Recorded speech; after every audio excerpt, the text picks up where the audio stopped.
everybody. Thank you all so much for joining today. We're excited for you to participate in our first ever Cool Seal webinar, Cool Communities and Healthy People. So I want to get started. We have an excellent agenda today. We have two amazing speakers. I wanted to let you know we're recording this webinar so that it will be available to you, and we have all the attendees muted with cameras off. So please enter your questions in the chat box so that we can get to those at the end of the presentation. In addition, I'd also like to ask for you to please include any suggestions that you might have for speakers or topics for our upcoming webinars. Okay, so thanks again to our great speakers. We know that every day that there is more and more news about extreme heat and heat domes around the country. Specifically right now, we have the heat dome in Texas and all those areas in the southern United States, but it is a problem globally. And so we're continuing to hear more and more about these things.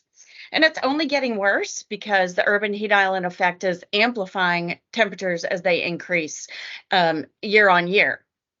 So reflective surfaces are a key to help mitigate heat stress in communities. And we also want to create more education around this topic. So we also want to make sure that the built environment and construction processes are using materials and strategies to make communities more heat resilient from the get-go.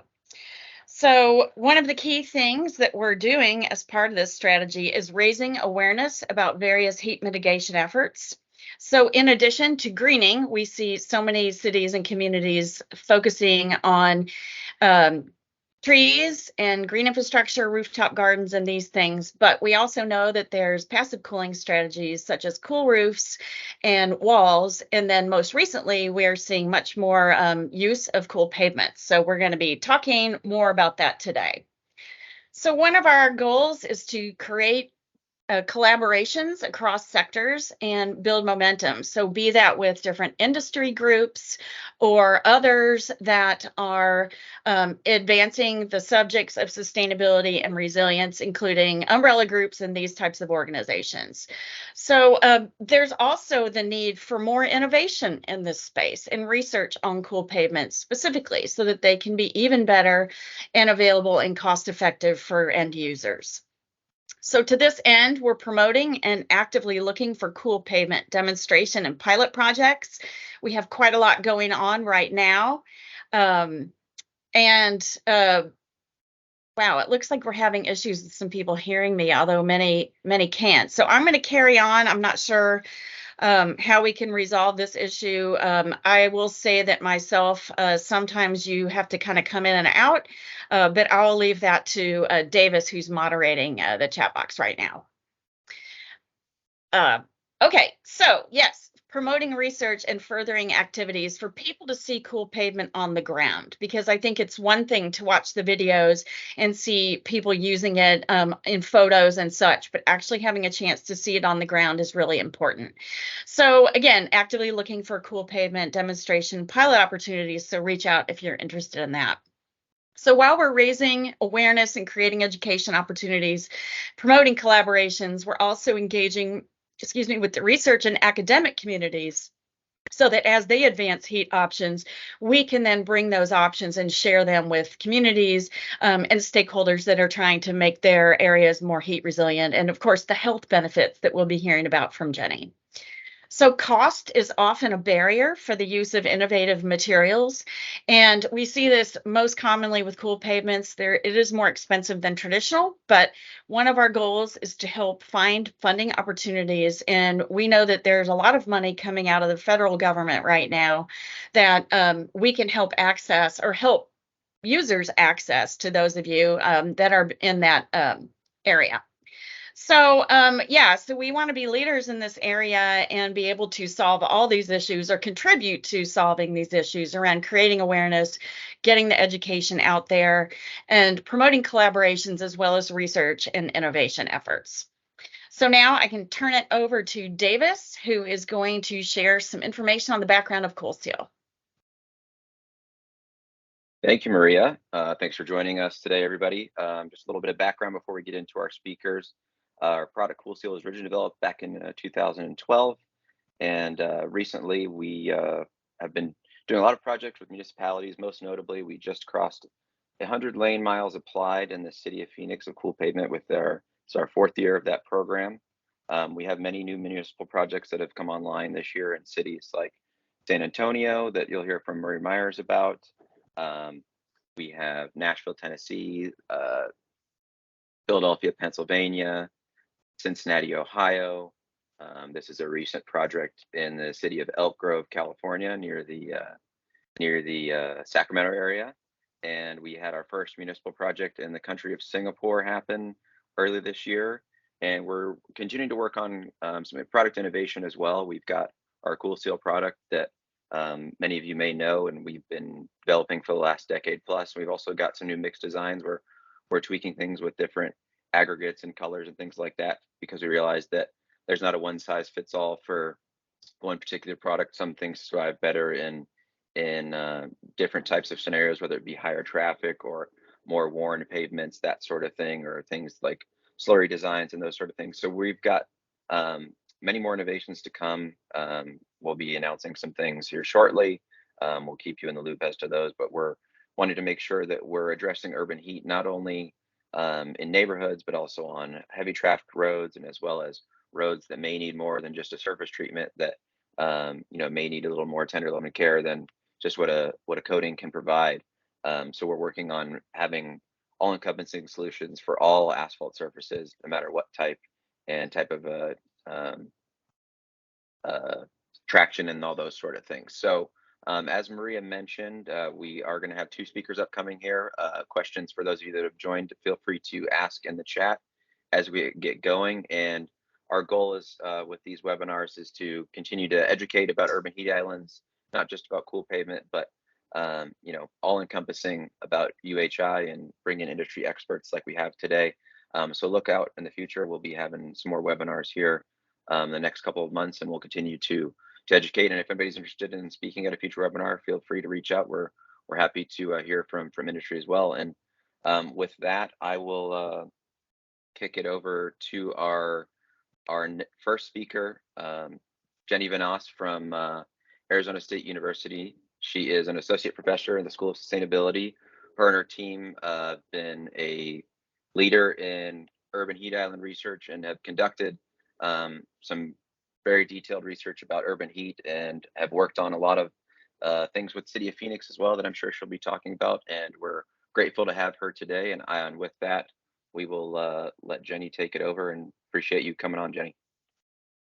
Awesome. Thank you so much. So everyone should be able to see my first slide now. Thank you for inviting me to be here. Hello, everybody. As Davis just said, I'm an associate professor here at the School of Sustainability at ASU. I run the Human Biometeorology Lab and work within the Urban Climate Research Center as well, and have been one of the lead principal investigators on a lot of the cool pavement work that we've done with the City of Phoenix and with GuardTop over the since 2023, so 3 years now. Davis and Maria asked me to talk broadly about heat and health, and what does it mean for people, and why is it important to be pushing and innovating new technologies that can help cool down cities today and in the future. And so I really designed this talk around thinking through specific themes, and in no particular order necessarily, but trying to bridge a lot of this together in this talk. I definitely want to, touch on the connections between urban growth and climate change, and what that means for extreme heat, what populations we're really concerned about across the globe, but really thinking about what heat mitigation and heat adaptation can do together to try and protect communities, and the need for community-driven heat mitigation and action plans, and then understanding the fact that climate exacerbates issues that we experience now and in the future, but we've also experienced heat for centuries, right? Like, heat is not a new thing, and so there's a lot that we can learn from how humans have dealt with heat in the past and how cities have designed around heat. So heat's all over the news right now. Like Maria said, there's heat waves occurring at any time on the globe, whether it's in the Southeast United States or like a few years ago in the Northwest. And we know that one of the hard factors of studying heat and what it does to health and infrastructure is the fact that it's completely invisible to us unless we're paying attention to the numbers of people going to the hospital or the numbers on the thermometer. It also moves slow. So those, quote, heat domes plop down and stay and hang around for a while. For example, we do have expected temperatures next week in Phoenix around 114, 115 degrees Fahrenheit. And we've known that for a little bit, and we can prepare around that. And we know that cumulative days of exposure, especially people who don't have the means to escape that heat, is really detrimental to health. And that's when we start to see the numbers rise in hospitals. It's variable. So that's what I mean by that is we have hot and dry heat here right now in Phoenix.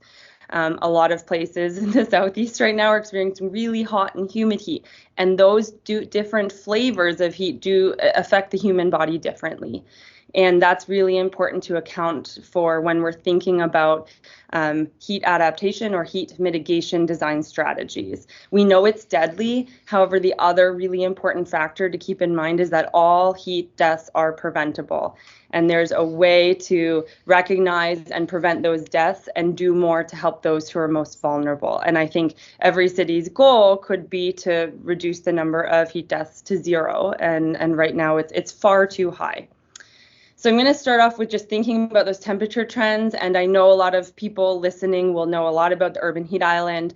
I think a nice way to separate out the effects of a general climate warming and an urban induced warming is important. So those two separately together are going to increase the total urban heat exposures. And we know, and this is a slide created by my colleague Dave Hondula, but we know that under a high, quote, urban heat island intensity, we're going to see potentially overnight in the nighttime a difference of maybe around 10 degrees Fahrenheit between a downtown station and a rural station. And then we can have a low urban heat intensity when it's not that much of a difference. And again, these differences generally tend to be seen overnight in the warm time of the year. We do see urban heat island intensities in the winter in lots of regions too, which people actually appreciate. So I think it's important to just understand then what some of the research says on this and how it's changing over time, because as these temperatures in cities are increasing, largely due to the way we build our cities, we need to be bringing that down. So what this graph here is showing is that on average from 1950 to 1995, the average air temperature is increasing in cities. That's a city line, but the range of the minimum air temperature to the maximum air temperature is decreasing because the overnight air temperatures are increasing. And that is where we can start to see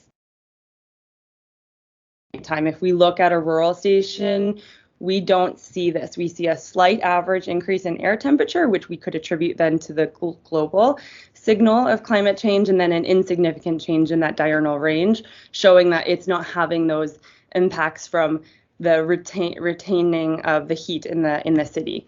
So then we can say, okay, the urban heat island intensity is variable, and we can start to then try and connect this and temperature exposures to people's health, for example, or to energy, which are both really important endpoints to study. Intensity is going to be is that it's variable throughout a day and throughout the seasons. So what we see in the morning in Phoenix is going to be very different than what we see overnight when we compare those urban and rural stations. And it does depend on the station you choose. It depends on the location in the country you are in. And we do see larger urban heat island effects generally in drier locations or non-cloudy locations. And then the urban heat island can be negative. A study that we did in 2017 found in the morning time in certain cities, like really built up cities like New York, we see a negative urban heat island effect because of all the building to building shading. So I think those are just important things to keep in mind when we're thinking about the complexities of what we see with regards to intra-urban heat variability and then urban heat island intensity comparing in city versus rural stations. So I want to then think about the exposures of people within a city and what's going to affect someone's personal heat exposure. And this is from a paper we did in 2018, but thinking about, and we're talking a lot today about the built environment and different infrastructures that can affect personal heat exposure, but that's also connected to someone's behavior and their social factors, their economic status, what they have access to. Are they indoors or they're outdoors? What is their job? Do they have the ability to drive places, or are they taking public transit? That all affects their heat exposure. What other intervention systems are in place to support people in reducing their heat exposure, so that the goal is to not get to this point of having adverse health events. And we know that part of that interaction is physiologic susceptibilities, and some people are going to be more at risk than others. And who are those people? But we can think about really as thinking about someone who is, as the daily mean temperature goes up, is their heat exposure going up as this one, or is their heat exposure staying the same because they're indoors? So we call this a heat insensitive person and a heat sensitive person. And if we're thinking about neighborhoods or people who are heat sensitive, that's where we want to start to think, where can we mitigate heat more there because they have a higher exposure already, and how can we help them get resources or two resources that they need to cool off? And how can we bring this down so that we're not seeing them so sensitive to heat changes? So when we think about these populations, the exposures vary and the vulnerability varies. So across people and cultures, and the time of day people work in different countries is important. The types of clothing they wear is important. Their various demographics really factor into whether someone's going to experience the negative consequences of heat or not. And we know a lot of these impacts are unevenly distributed within neighborhoods or across neighborhoods or between cities, and across the globe we see some cities experiencing worse outcomes than others. And this is important to account for, but then also study what's happening. And so this is a conceptual diagram I put together with colleagues who study heat and thermal physiology with me a couple months ago, trying to think about the heat cascade, that what gets someone from just an exposure to feeling those impacts of heat strain to an adverse health outcome. And then I think when we really think about changing the built environment, whether it's trees or reflective coating, we're trying to change the exposures of people. We're trying to decrease the air temperature. And with that, that can help with improving their adaptive capacity to access certain resources, such as a park with shade.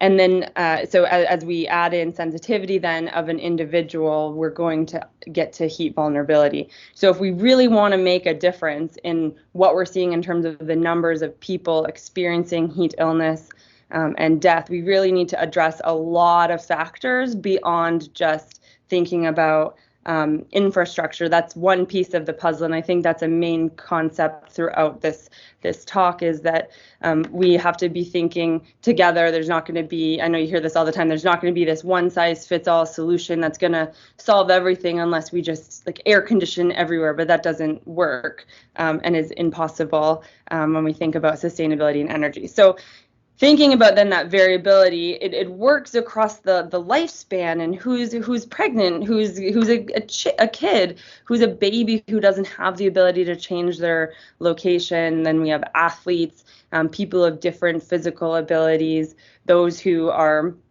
living in places that don't have air conditioning and might also be older and have pre-existing conditions. But there's really a big difference in all of these subgroups. And one of the ways we look at this and try and understand where the most vulnerable are is by looking at urban heat narratives and bringing in the personal perspectives. And this really helps us understand what people need. And if they're going to say, like, bring me more trees, bring us cool pavement, bring us water, give us fans, give us air conditioners, what do they need, what can they afford? And so I think it's one of the points I'm trying to make here is that we have to talk to our communities. And Melissa Guardaro put together this great paper where she went and talked to various communities and community members across Phoenix about how they see heat. And in general, she found 3 different groups, and we have the heat is an inconvenience group. So there's really not too much of a loss. And this could be someone who can afford air conditioning. It doesn't affect their day-to-day too much. And it's almost like a game to like see how they can like stay out of the heat. And they have the ability to access air conditioning as much as they want. And it really doesn't impact them. It's just an inconvenience. It's kind of annoying. Maybe they'll leave the city because it gets too hot to go, up to Flagstaff to cool off. But then we have people where they are looking at trade-offs throughout the entire summer to figure out how can I pay my energy bill to keep my air conditioning going, but also is water more important than cooling?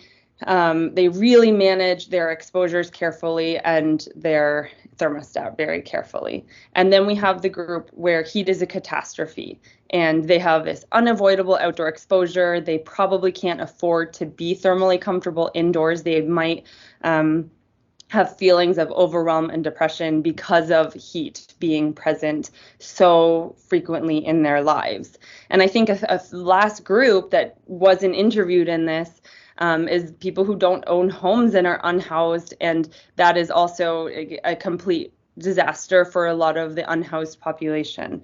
And so thinking about these different groups and where we can start to make a difference in the heat and health world, we can kind of push into trying to say, okay, we have this heat sensitive neighborhood, great. Who are these groups that are sensitive to that? And are they also the groups that have higher susceptibility for various reasons in some of those more vulnerable groups? And then start to target interventions in these spaces and really work with them and ask them what they need.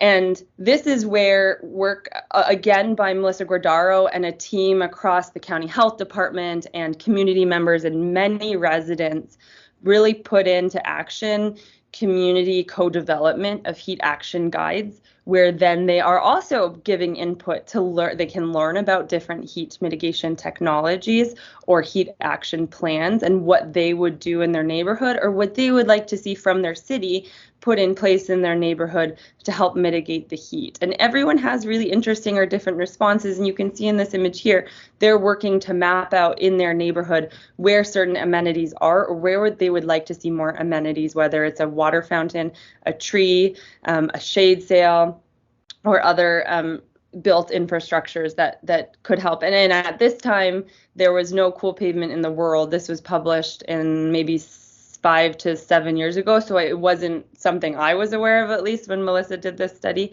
So it'd be interesting to see what residents really think about the cool pavement opportunities in different areas of their neighborhoods.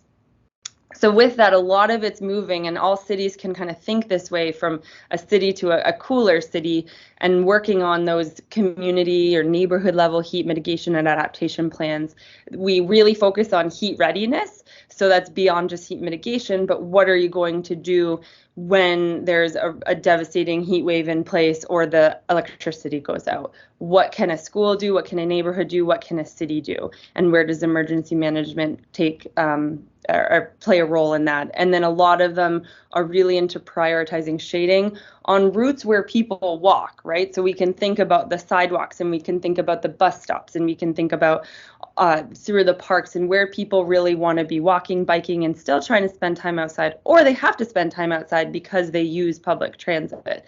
To prioritize that with them, and then find other locations of the city, thinking about parking lots or really wide roads that we can start to reflect heat. So I'm going to get into 2 of the heat mitigation strategies that I've mentioned a few times, but we can see various different strategies here that we work on, from cool roofs here and measuring the impacts to green walls. Here's reflective pavement.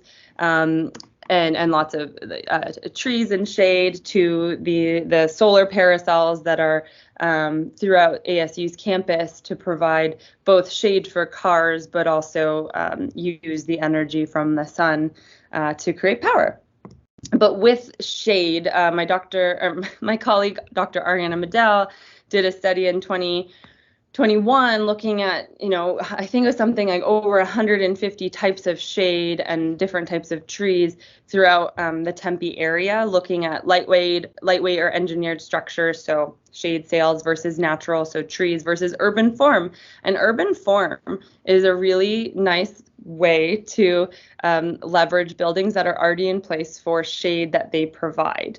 And as you can see, all of them decrease the general, we call it the mean radiant temperature. So if you sum up all of the radiative fluxes towards your body that comes from the sky and the ground and the sides, we get this mean radiant temperature, which is a much more important predictor of human heat stress and human health than air temperature alone. And so this is just to show that without any shade, we would have a really high MRT, but as we add in shade, we see a much lower mean radiant temperature. And this is, I should have done this figure first. So if someone's standing in under a full shaded bus stop, we see air temperatures pretty similar between shade and sun. Surface temperatures can be dramatically different, much lower in the shade, which is going to decrease the long wave radiation sent back to the person. And then we see that mean radiant temperature much lower in the shade than in the sun. So I think that's a big piece of it, is understanding which shade is best to use where, and working with cities to say, what can you do when you have all of these factors working against you with visibility and cost and power lines, and the maintenance and water is a really big conversation here too. And so trying to work with them to say, what's a good one that's a lightweight engineered structure, or can you use the shade of this building at certain times of day for shading that playground or shading that bus stop, for example. And then last example, reflective pavement. So I think most people already kind of understand what it is and how it works, but trying to reflect instead of absorb the sunlight in the urban area. And this is an image from, I think, some of the applications done in the city of Phoenix, just kind of halfway through as they're putting it down. But we did a big study in 2020 asking what's the general impact of cool or highly reflective pavement on urban heat, and this nice holistic assessment also talking to residents of the Phoenix neighborhood, where we got really nice input, so much great input actually that Cool Seal developed a Phoenix Gray that was more appealing to the residents of Phoenix, which was really cool to see them innovate that way. But it's pretty obvious the differences from these helicopter overflights we did in the surface temperature. So here, this is a roadway where half the road was sealed and half was not. So it was a prime opportunity to be able to do this comparison and see, yes, that surface temperature is much cooler, and that is so important for the longevity of the pavement, and making sure, or hopefully keeping it so that the city doesn't have to replace the roads so often. We do know that the subsurface temperatures also were lower, down about 3 inches and 1.5 inches into the ground, which is really important for the sustainability of the pavement. And then we also did heat assessments, and this is a nice summary that a couple of researchers over in LA did, looking at our results from a paper we published in Nature Communications and the work we did with the city of Phoenix. But generally, we know that air temperature is dramatically lower in the day, up to 12 degrees Fahrenheit, and then slightly lower at night. Overnight, it's still going to around 4 a.m., going to reach a similar temperature as traditional asphalt.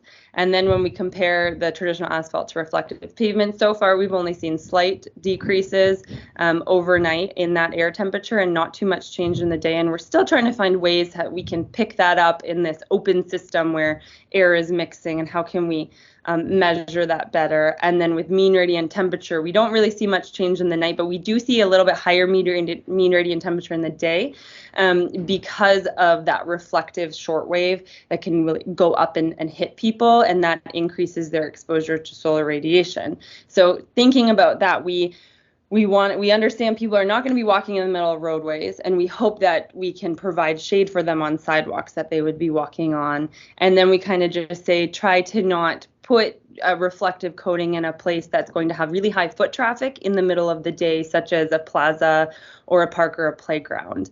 In those situations, if it's hot in the middle of the day, you really want to be focusing on shade for people, and to really support their thermal comfort and decrease their overall heat burden from the sun. especially in a sunny place like Phoenix. So we've been really trying to work on some of the guidance based on our results for cities to use to really figure out the best places to put this. And roads seem to, wide roads with low-lying buildings seem to make sense.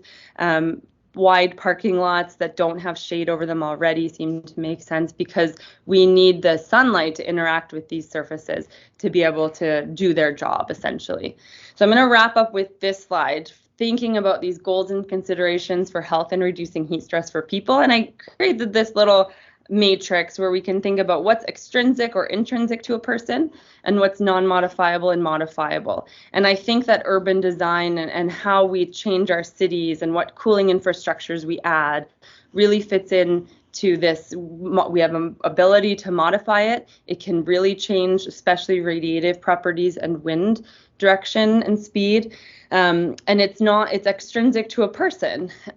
We cannot change climate, really, in general, right? And so the climate zone you're in matters, and you just have to account for it. You can't change the fact that it's a dry climate or a humid climate.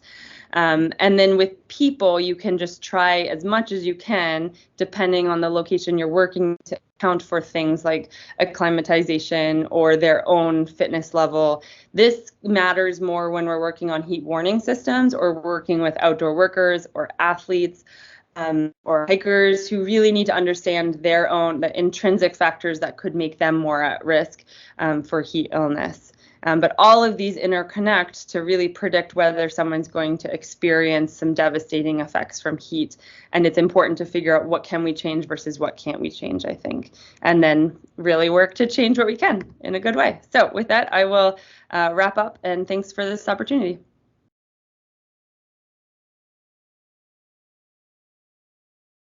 Thank you, Jenny. Thank you so much for that excellent presentation. It's great how you connected heat health, vulnerability, and strategies to mitigate heat. And we're excited to watch your research as it continues to evolve. So I want to remind everybody, if you have questions, please list those in the chat box, and we'll be able to address those at the end in the Q&A session. So next up, we have Murray Myers from the city of San Antonio. Murray has worked in the sustainability field for the past 10 years with stops in Dallas, Fort Worth, and now San Antonio. He's been involved in heat mapping and heat mitigation strategies since the first ever workshop with the Urban Sustainability Directors Network on smart services back in 2019, which is when we met Murray and started working with him. All right, Murray, take it away. Awesome. Well, thank you so much, Maria. Happy to talk to all of you about our latest efforts and what's up next. But yeah, my role, just to start off, is quite unique. As Maria mentioned, I've been working on this since the first workshop in 2019, and since then, mostly working on it, as a hobby on my free time. It wasn't a specific role within the city, and so when the city manager's office and city leadership came to us last fall and said, "Hey, we would like to accelerate the cool pavement pilots, and we'd like to do a bunch of other works," I was in a unique position to facilitate and work with our public works department. So, whereas in most cities, public works department are the lead. In our city, our Office of Sustainability facilitates and manages a lot of it.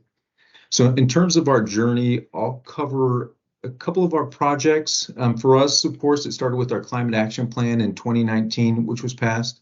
The Smart Services Workshop was extremely helpful to kicking things off. And then we had milestones along the way. And this looks like a linear path, but it's an evolving field. Things change, relationships have to be developed and built. So there were some lulls. So there's some periods of time where we weren't sure how or if we were going to move forward, but we found that persistence was the key. And so we'll cover a little bit on each of these topics later. But first, it all started with the Smart Services Workshop in 2019. I see some of y'all here. I was looking through my pictures a couple of days ago. Jonathan from Climate Resolve was there, Victoria from the EPA, a lot of folks. This picture on the left, this is probably where Cool Pavement was born in Phoenix. You can see on the left, that's Mark Hartman talking with Greg Spots about the pilot in LA. And then shortly after that, Phoenix just really accelerated their Cool Pavement pilots. But what was really important at that workshop was we looked at all the mitigation tools, and I think as a group, we realized that we were really behind in terms of heat mitigation. I heard some people say where stormwater management was in the 1930s, that's probably where we are now with heat mitigation. There's only a handful of tools. There will probably be more. How each one is used may also evolve and change over time. We're just not sure. All of us are kind of exploring and testing multiple things. And then we also learned from USC and Caltech, and we looked at some of the latest maps in California and LA. And then Greg Spots was really great about sharing some of their lessons learned with Cool Pavement. So we learned quite a bit. So when I came back to San Antonio, I think I was thinking in terms of logically, what are the next steps? And so I thought, well, in terms of surface area and surface types, maybe the largest surface area would be best, and let's start with that. And so we looked at the Alamo Dome. That's where the Spurs used to play.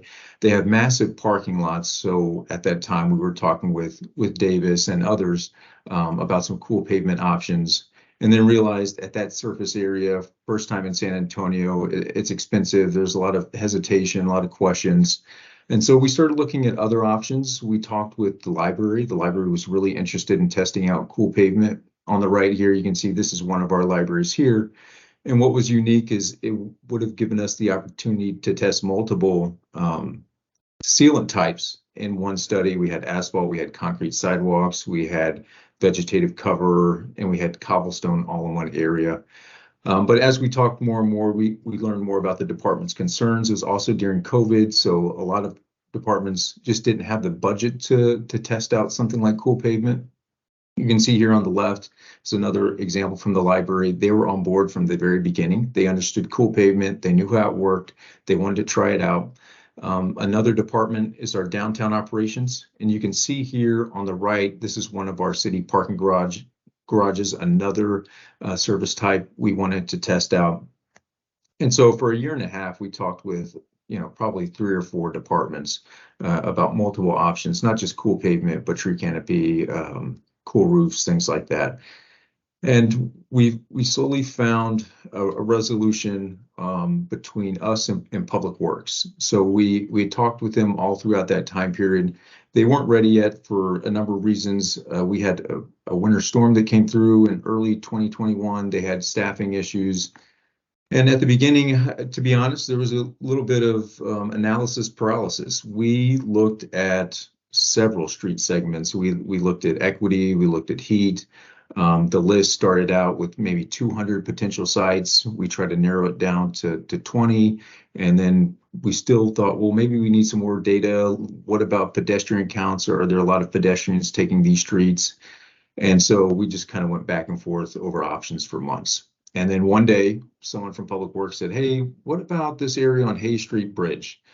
And we were like, well, it kind of fits with the heat score, the equity score. If that's what y'all want to do, let's move forward. And then a few months later, that's how we got our first pilot installed in Texas.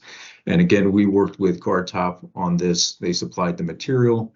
We did, you can see this here, it's done with squeegees. If it would have been a larger surface area, we would have just used a spray truck. But we thought it was a good first step in what we were doing. And then, so if our climate action plan was the catalyst for this work, then last summer was really the accelerator. You can see it was May, June, and July. It was the hottest on record. First for days over 90, second for days over 100. It was our second driest year. So it began to bubble up in terms of priorities for city leadership, and the residents started to pay greater attention to it. And that led to a couple of big changes. The first one was our UHI delivery team. So our city manager's office created a UHI mitigation delivery team so that all the departments could start working together. So one thing we learned from multiple people here on the call, and also from the Smart Surfaces Coalition and Greg Katz, is if everyone's off doing their own thing with their very own tool, you're not going to make a significant difference. Really, the impact comes when all of these tools, for example, parks and trees, neighborhood housing services and cool roofs, Public Works and cool pavement, really the benefit is when all of them start working together in really specific locations.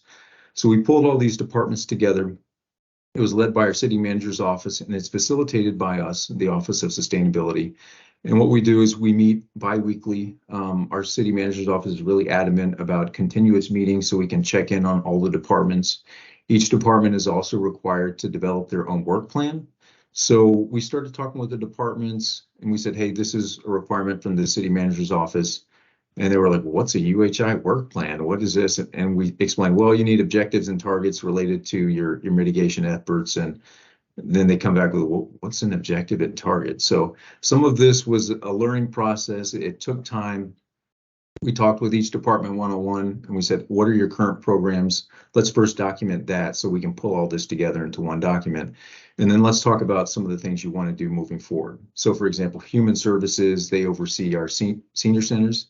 And moving forward with their construction projects, they're going to mandate cool roofs at a certain level. If that, I mean, whether the SRI is 90 or above, we're not sure, but it'll be something extremely high.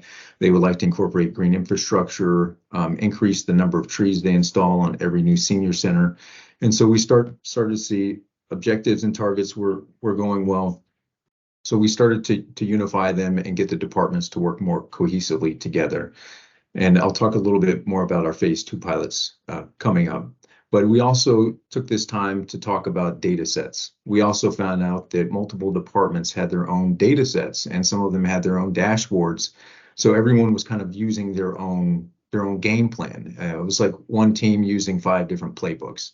So we started working with UTSA, and I'll talk a little bit more about that later. But the goal was to start working together to develop one data set that we would all use for the same strategy, which is working together in specific neighborhoods using multiple mitigation tools. Another big catalyst that helped us accelerate our work was the Climate Action Fund. So this was passed by Councilmember Sandoval and the city manager's office late last year, around September.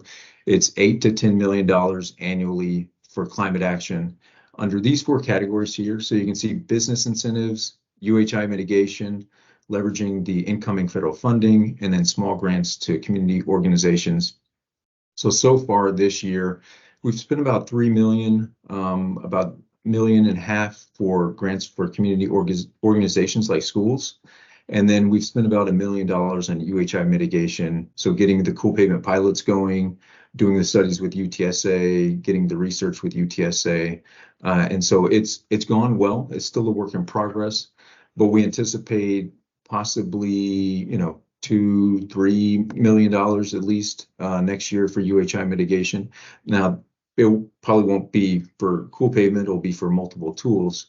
But now that we've got a strategy and the departments are working together, we're going to figure out how to use that to make the greatest impact.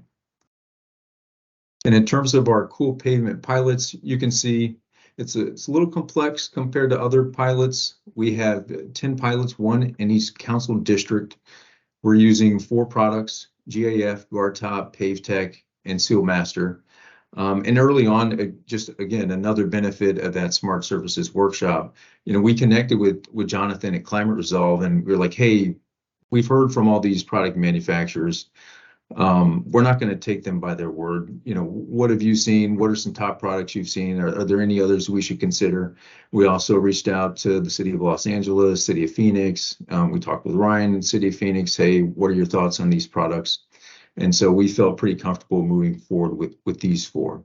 Now, all of them are pretty similar except for PaveTech. If you're familiar with PaveTech, it goes on clear and absorbs into the pavement, so it's slightly different. And can be confusing if you have multiple people involved in one project. So our UTSA professors trying to understand 4 different products, our public works department trying to understand 4 different product specs, and then communicating this to city leadership. It can be a bit much. It's a little complicated at times. And in terms of our testing, you can see here, this is what we're looking at. We have 1 team led by Dr. Samer Dasuki. He's working with Transtech, and they are looking at skid resistance, glare, adhesion to the existing pavement, and then improve structural stability. So this was a requirement from our public works department. They were really adamant about, hey, let's make sure it's safe, and then we can move forward in determining which ones are great for UHI mitigation. Now, again, another benefit of some leaders on this call. Moving forward first, you can see the team of professors here led by Dr. Neil DeBaj.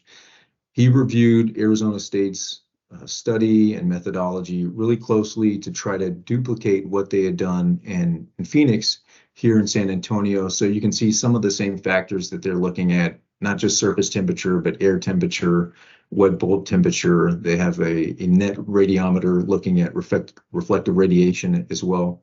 And they're actually out in the field right now today. That's why they weren't able to be here. They are at 10 pilots in addition to 10 controls. So they are all across the city right now doing measurements multiple times a day. And again, we're dealing with a little bit of record heat here in San Antonio. I think we're at like 103 or 104 today. So, I mean, I feel bad for them, but it's really a great opportunity to document how the heat impacts the cool pavement and the asphalt under these conditions. And then just really quickly, some of the lessons learned. So it's been a journey for us. It's been 4 years, right place, right time. We were at the Smart Services Workshop in 2019 and then worked on it kind of on our free time for multiple years. We met with and pushed multiple departments, the library, the convention center, public works, other departments. And we found that talking with each one of these departments over time and getting them on board really helped us when we moved forward with the 10 major cool pavement pilots. Research was also really key for us. We went through a research phase probably between October of last year and January of this year. We met with product manufacturers multiple times. We met with the city of Los Angeles multiple times. We met with the city of Phoenix, Ryan and Ruben multiple times. We also talked with Jonathan at Climate Resolve, talked to Victoria at the EPA, and we looked at some of the results of the cool pavement products in other cities before we felt comfortable with the 4 we selected. And then for us, we found that coordination has been a little problematic when you have that many products you're testing all at once in multiple locations all throughout the city. So you have to have some really good coordination tools. I still don't think we've stumbled upon the best one. We use Gantt charts. We use all kinds of spreadsheets to track the current projects, the surface area, the temperatures, and then the next phase. So it can be a little difficult. And then education is also really key. So you may need to constantly educate and talk with other city departments, city leaders. It's an innovative product, and not many people think about what goes on the street. So when you explain, well, it's a different kind of product, it's a seal coat, you have to explain how it's different, how it helps with urban heat island mitigation. These are all keys we found to be successful. And then going back and talking about coordination really quickly. So yeah, we had 10 pilots, 4 products, 1 primary contractor, multiple subs, and then 3 research teams all going on all at the same time. So if you were to ask me if we were to do it again, I don't know. That's a question for the city manager's office, but I'd say, well, we may need a couple more people to help us out with this. And then lastly, next steps for us. We're working with UTSA, a different team with some of the same professors, but led by Dr. Kristen Brown, to fine tune some of our current data sets. So what they've done is, again, using surface temperature, they've developed a heat score for San Antonio based on 4 different data collection dates last year during our hottest summer. They've developed that. They're using our equity score. So our Office of Equity developed an equity matrix a couple years back. And so we use that all the time. And that was one thing we asked UTSA is, hey, everyone in the city and the departments already are familiar with an equity score. Just use that so that we don't have to translate and educate them on a different data set. Just include this in your current study. So they combined heat, equity to really focus on specific census blocks. Now we can do it at census tracts or census blocks, but in terms of our next phase for pilots, we wanted to fine tune and really get granular with what areas we're going to target. So they took the heat score of 1 to 10, they took the equity score 1 to 10, and then developed a map going from 16 to 20. There are some census blocks that have a score of 20, but quite a few with 19 and 18. So we would target those for our next phase. And this is kind of what our next phase would look like. Thankfully, we have multiple departments that have been working on their UHI mitigation tools for quite some time. They've sharpened them, and so now we're going to wield all of them together. So our Neighborhood and Housing Services Department, they manage an under one roof program that installs cool roofs for income eligible residents. So we're looking at using cool roofs, cool pavement, and trees. So trees are managed by our Parks Department. They have a tree mitigation fund where they plant thousands of trees each year. So we're going to combine these tools, possibly with green infrastructure and green spaces, into specific blocks or census blocks based on the data that UTSA is finalizing for us here in the next couple months. And with that, I'll stop there and pass it back to you, Maria and Davis. Thank you. Thank you so much, Marie. We appreciate it. A lot of great work you all are up to, and a lot of progress from 2019 to now, and looking forward to seeing what you all are up to next, and as you continue to innovate with your urban heat island mitigation plan and all of your mitigation strategies. So we've got a few minutes for some questions. I will try to get to as many as we can, and any we don't, I will try to connect offline. So first question I'll get to, this probably applies to Jenny. There was a question about you all did your study in 2020, and then obviously continuing to study things. Not sure what you can divulge or those sort of things, but maybe talk about maybe some of the things you're continuing to look at, or those sort of things when it comes to cool pavement study.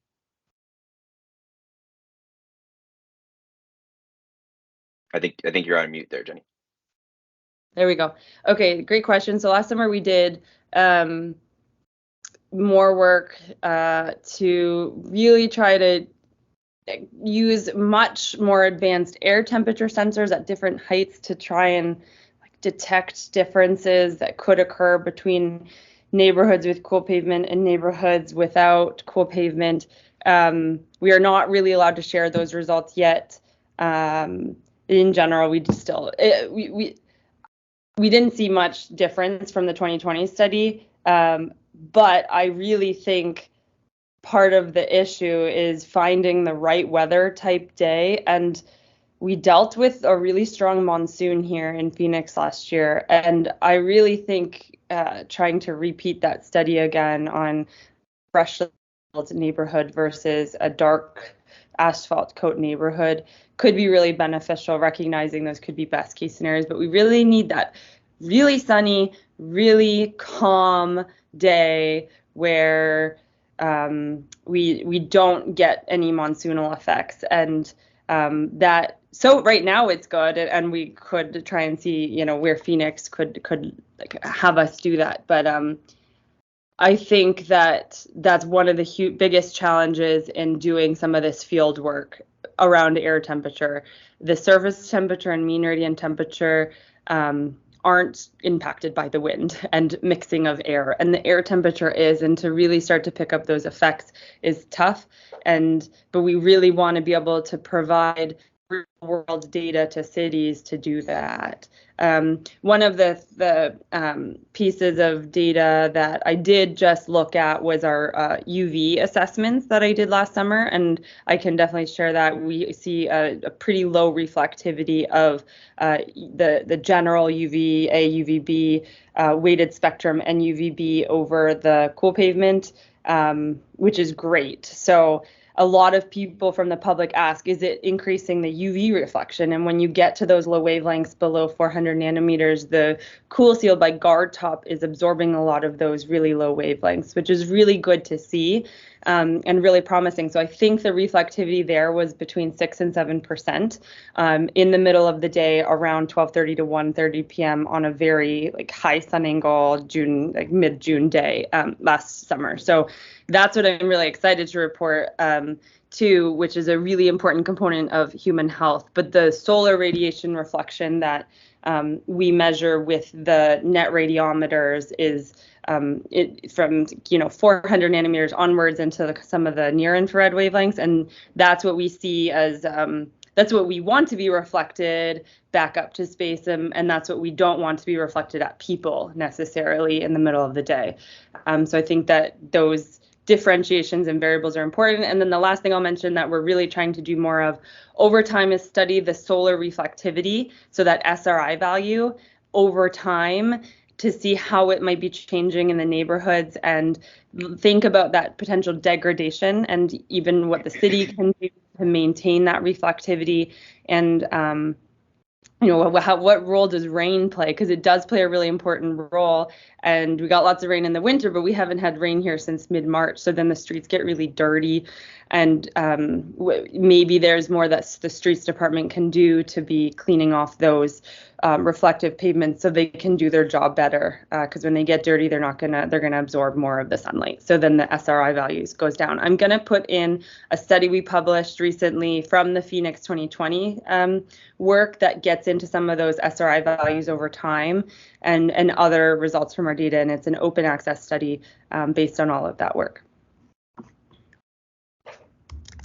Thank you very much, Jenny. There was a question that's kind of similar to that. I'll piggyback back off that was asked about solar reflective index of traditional black pavements versus cool pavements. And typically, black pavements are less than 10% SRI, and cool pavements are, there's different standards and things like that. But with the Cool Seal in 2020, we targeted an install an SRI of 35. And then with our new Phoenix Gray application, we targeted an install SRI of 38. And based off what Jenny was saying, that a big emphasis for doing that was to darken the color of product for an aesthetic purpose, but also address concerns about UV. And so using infrared reflective pigmentation was a big important component to enhance reflectivity while still darkening the product to make it more visually appealing, as well as making it safer for potential pedestrians and those sort of things like Jenny mentioned, and help reduce perception of glare and those sort of things as well. Next question I will throw over, it probably pertains to Murray, is you answered it a little bit, but maybe you might want to be able to expand on methods that of specifying procuring products and applications, and how you went through kind of the procurement and all that. I know you touched on that a little bit, but I'm not sure if there's anything else that you'd like to highlight that maybe is a lesson learned or something that people may not think of. Yeah, thank you. We looked at a couple of different options. I think we currently are talking with our city staff and public works, and they're part of the process to learn about all the different products and the installation types. For the 10 pilots we did here a couple of months ago, that was contracted out. We used a general contractor and with multiple subs to do the installations. I think moving forward, the preference just based on the scale of it would be maybe a combination of both. Some of it we would have external contractors do the work, while we as internal operations, what's under the public works department, starts to procure some of the equipment so that we can do it in-house. So I don't think a final decision's been made yet. We'll probably see what the results of the study come back with, but it could be both. Awesome. Thank you, Murray. Someone asked about pilots in the Northeast. Cool Seal's been down in 22 different states in the country, and we've got an exciting pilot happening with City of Philadelphia coming up here this summer. That's the largest city in the Northeast from a municipal level, and we've got some work coming up with City of Cincinnati as well. And we've got great to see data from Jenny and the team at ASU, and then getting some data from Murray and his team in Texas and San Antonio, and getting data in other climates as well. We've done a lot of projects in Australia as well, where there's been a bunch of research in that regard too. So lots of good data from different climates and those sort of things. I know we're running up against time right now, but if there's any questions offline, I'll try to answer some of these in the chat, but feel free to reach out to myself or Maria, or I'm sure Jenny and Murray can be made available as well for additional questions. I'll throw it to Maria for final thoughts to wrap us up. Yeah, I just thank everybody again for joining us today. And thank you so much to our fabulous presenters. Loved hearing your insights and perspectives, Jenny, with the new research you've done and all your awareness. And Murray, hopefully your journey is inspiring other folks on the call. I think the message is stay the course. And then, so I've also got some resources listed on this slide in terms of funding and additional opportunities for people to learn more about the work that's going on with the folks on the call and throughout the HEAP community. So please stay engaged. We will be doing more webinars. Feel free to contact us if there are any subjects or themes you would like us to cover. So we'll make the recording available and we'll send that out via email as well.